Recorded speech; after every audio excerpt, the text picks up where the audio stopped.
Welcome to chemistry. I'm going to be showing you ideal gas laws and other gas laws like Boyles Charles and Gay-Lussac's and combined gas laws. This is just a quick re-recording in case the study session didn't come out. I just want to make sure people have some access. What we did earlier today, we took an ideal gas law question, and this is kind of a tougher problem. You know, what is the volume? What volume will 3.50 times 10 to the 25 molecules of hydrogen gas occupy at 25 degrees Celsius and a pressure of 795 millimeter mercury? You label first, and you notice that there are no doubles, they're just singles. We can go molecules to moles. If you start seeing doubles, like two pressures, two volumes, two temperatures, or a combined gas, then you use these equations right here. But if not, you're going to use the ideal gas law if you see one of each. And so here's an example of one of each. What we did is we converted our molecules to moles using Avogadro's number. Whatever units are on top, we bring it on the bottom. And this whole section right here is our number of moles. R, 8.31, convert our temperature. It must be in Celsius. Excuse me, not Celsius. It must be in Kelvin. It cannot be in Celsius. So that has to be in Kelvin. So we add 273 to get our 298. Our pressure happens to be in millimeter mercury. So the test, the periodic table, I'll provide equations and the conversions. So you need to learn that you can make a conversion out of any of these two ratios.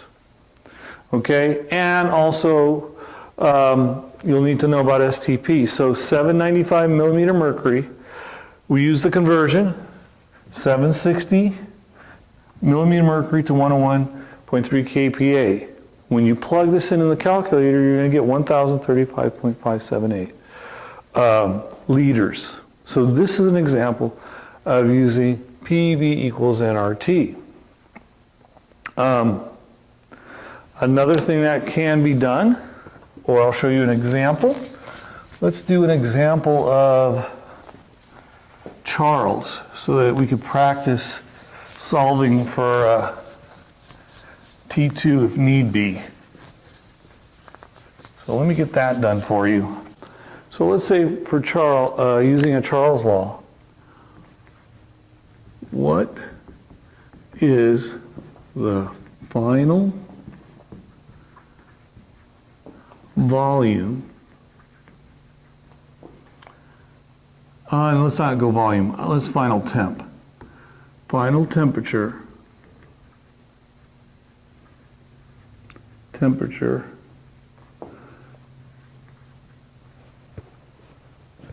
of a gas having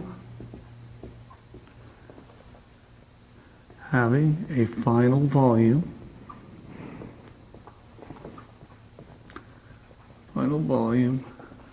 of 2.8 liters, okay, when the gas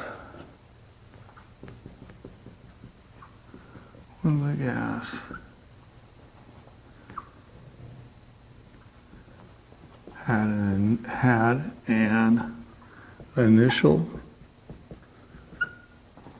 temp of, let's say 28 degrees Celsius at a volume of 1.5 liters. Okay?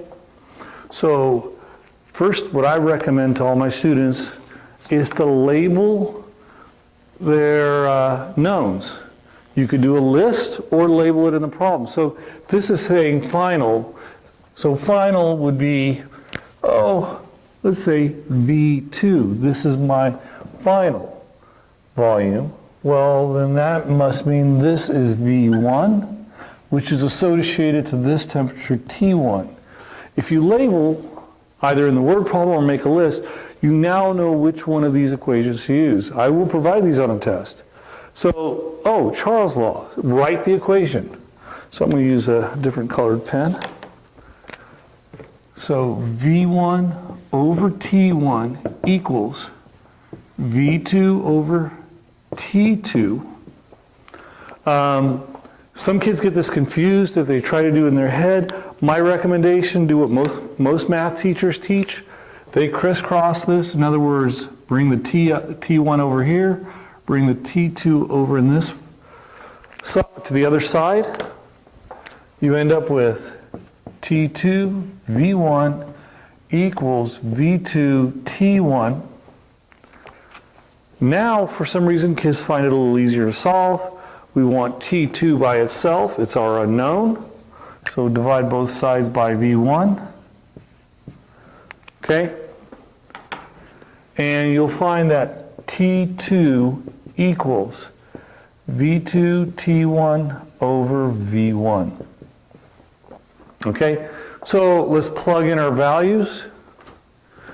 V2 is 2.8 liters times, oh, this cannot be in Celsius.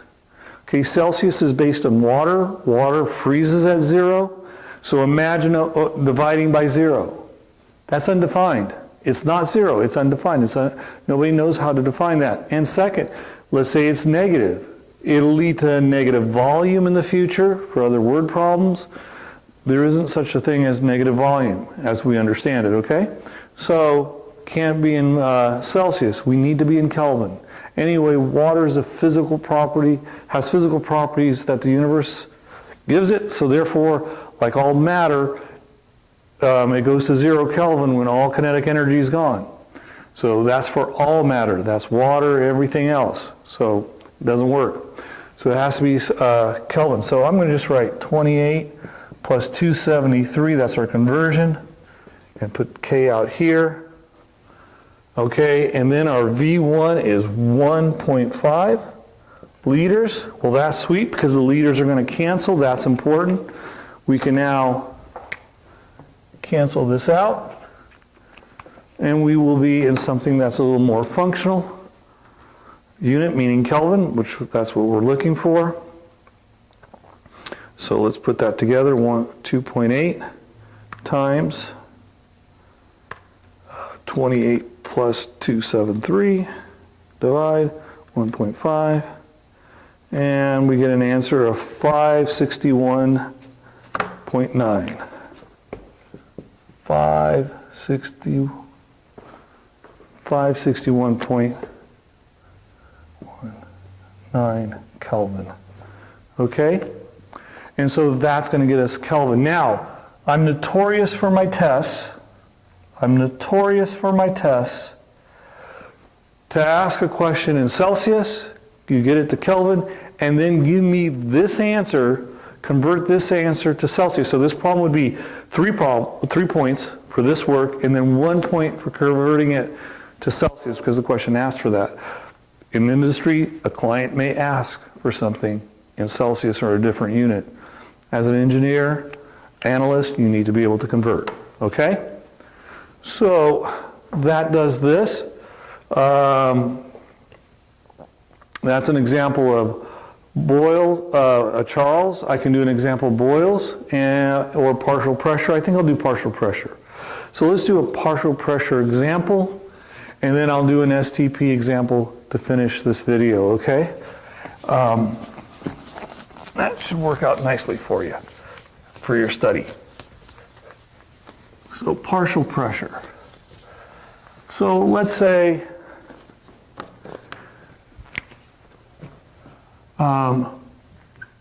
what is the, we'll do a Boyles law and then we'll do partial pressure last. So what is the final volume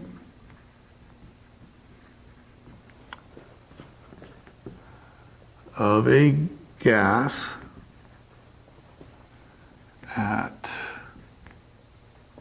or having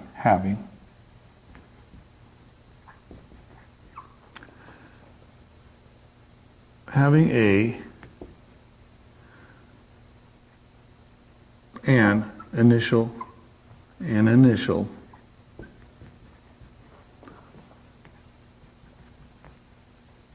pressure of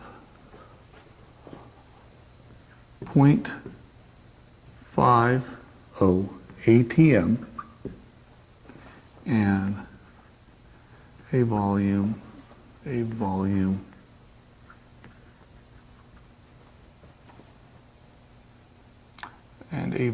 of, let's start at 1.0 liters, okay? And with the final pressure ending with a final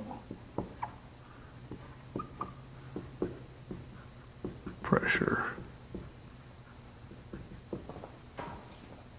of 1.0 of 101.3 kPa. Okay, so again, let's label. So we're looking at finding the final volume of a gas. It has an initial pressure, so this would be our P1 right here, P1. So this must be V1. This must be P2. What we're looking for is V2. So start with your equation. Always write that out. P1 V1 equals P2 V2. So we're going to solve for V2.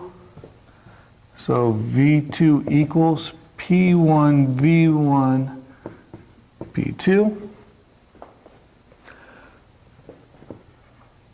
Okay, so P1. P1's 0.50 atm. It has a volume of 1.0 liters divided by 101.3 kPa. So here's a problem. There are two different units of pressure, so we need to convert them to the same. So you can make the top kPa or you can convert the bottom to atm. It doesn't matter which one, but you got to have the same units so they can cancel. Okay? So parenthesis fraction bar. I'm going to do the bottom, 101.3 kPa to 1 atm. So again, you'll have these three. You can convert. So you can make this a pair for a conversion. You can make that a pair or these a pair. You have any combination so that you can convert to the correct unit, okay? So this cancels and we're in terms of atm. So 0.50 liters. So wait. So check this out. We had half the volume, right? But we doubled the pressure because this is 1 atm, so the pressure doubled. But if the pressure doubled, that means the volume is squeezing down. Okay, so it went halfway. So there's a proportionality to this. So pressure is proportional to the volume, meaning if this number goes up by 3, okay, if it goes up by 3, this number will go down by a third, for example. Or what happened in this instant, this one went up by 1, this went down by a half. Okay? So Boyles' law is proportional, Charles' law is proportional, there's a proportionality, this one's directly proportional. Okay? So things to think about. Let's do a partial pressure example.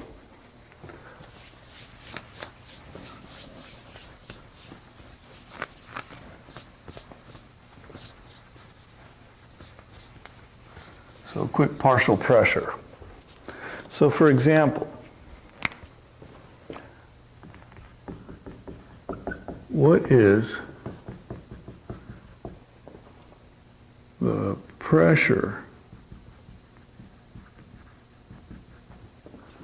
of CO2 in a container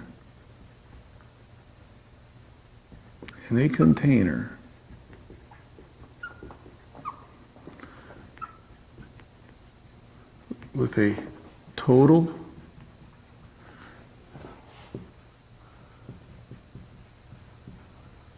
pressure of 2.5 atm,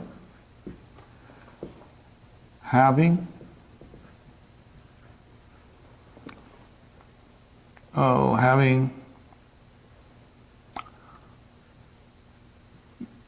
99.1 kPa oxygen and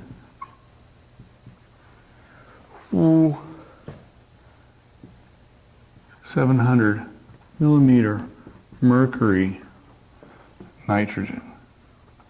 So we want to know the pressure, or the partial pressure. Actually, that's what I should have wrote here. Partial pressure of CO2. So Dalton's law of partial pressure, P total equals P oxygen plus P nitrogen plus P CO2. So we're going to do a little math, okay? So move the variables first. So let's subtract this out. So this is going to be minus PO2 minus N2, which has to be done to this side, okay? So this is a minus O2 minus N2. So what we do to one side of an equation, we got to do to the other. These cancel out. Let's rewrite this. So this is by itself. So that's going to be PCO2 equals P total minus PO2 minus N2. Okay? So we have ATM. So these should all be in one unit. So let's do this. Let's make this in units of kPa. So answer in kPa. All right? So our pressure total is in ATM, so we need to convert that. So that's going to be 2.5 ATM, parenthesis fraction bar, 1 ATM is equal to 101.3 kPa. So that gets our total pressure converted. And let me put the other one in blue so that you can kind of see a match. So our oxygen is already in kPa, so we don't need to change that. 99.1 kPa minus, now our millimeter mercury nitrogen isn't, so 700 millimeter mercury, parenthesis fraction bar, okay? So 760 millimeter mercury to 101.3 kPa. So you set up your equation just like that, okay? And now let's do the math, the conversions. So 2.5 times 101.3 plus, plus minus 99.1 minus 700 times, I'm going to do the fraction, 101.3 divided by 760 and equals, and the partial pressure for CO2 is 60.8 kPa. So 60.8 kPa. Okay? And that's how you do partial pressures. That's an example to be on the test. The other one, make sure you understand STP. So I want to do a little review of that and then finish this up. So I can load this up for you guys to study.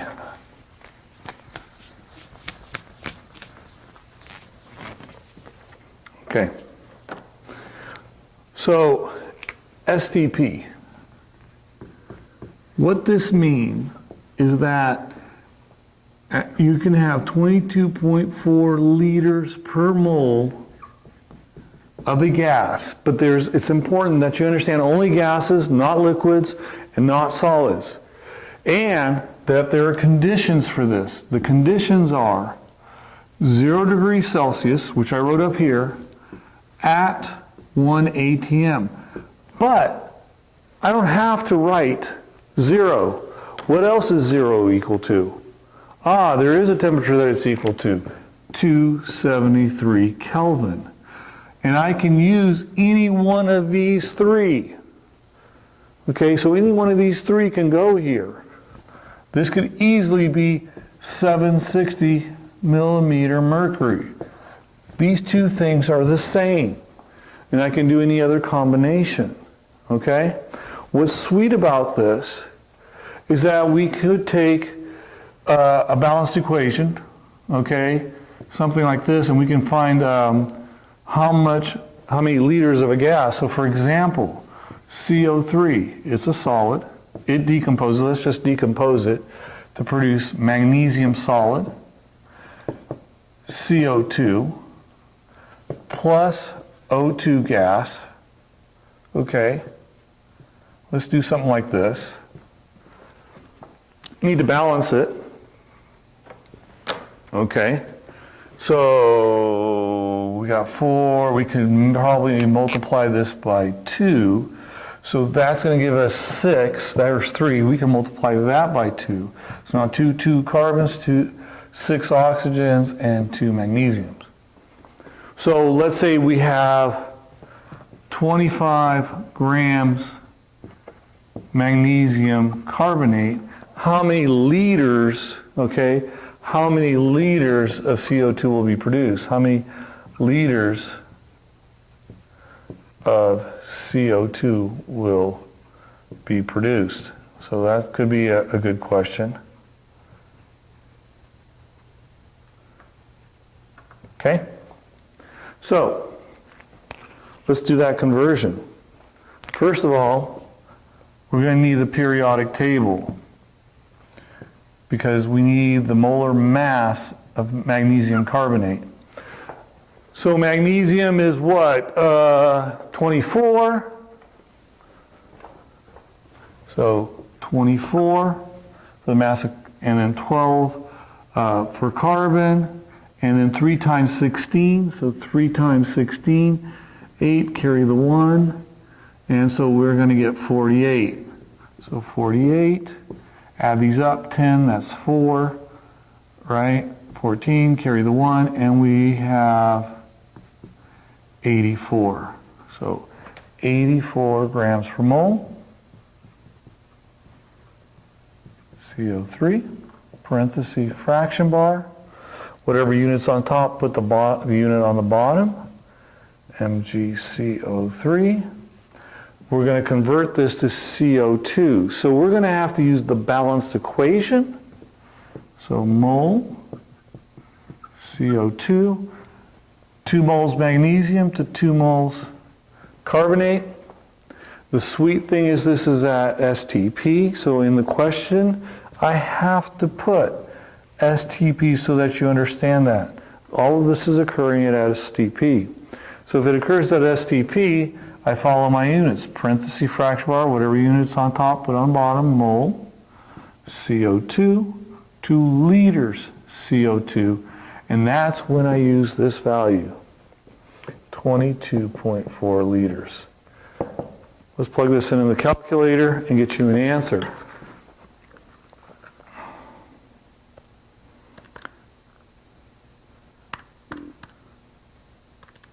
.4, and then 84, and enter, and we get 6.7.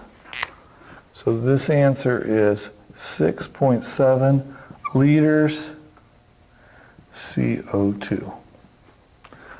Okay, that's what I gotten when I plugged into my calculator. That's how many liters it will produce. So make sure you study some of the concepts for gas laws. The equations are provided on a test for my class. normally. And make sure you know when to convert using Avogadro's number to go to molecules. And it's easy also to get number of moles using molar mass, okay? Especially with Pivnert, okay? Ideal gas law. And make sure you understand that ideal gases, the gas does not have, the atoms or molecules that produce the gas do not have volume, they don't attract, there's no kinetic energy transfer, they just bounce around, okay, and it works at low temperature and low pressure. All right? Study chem, have a good evening.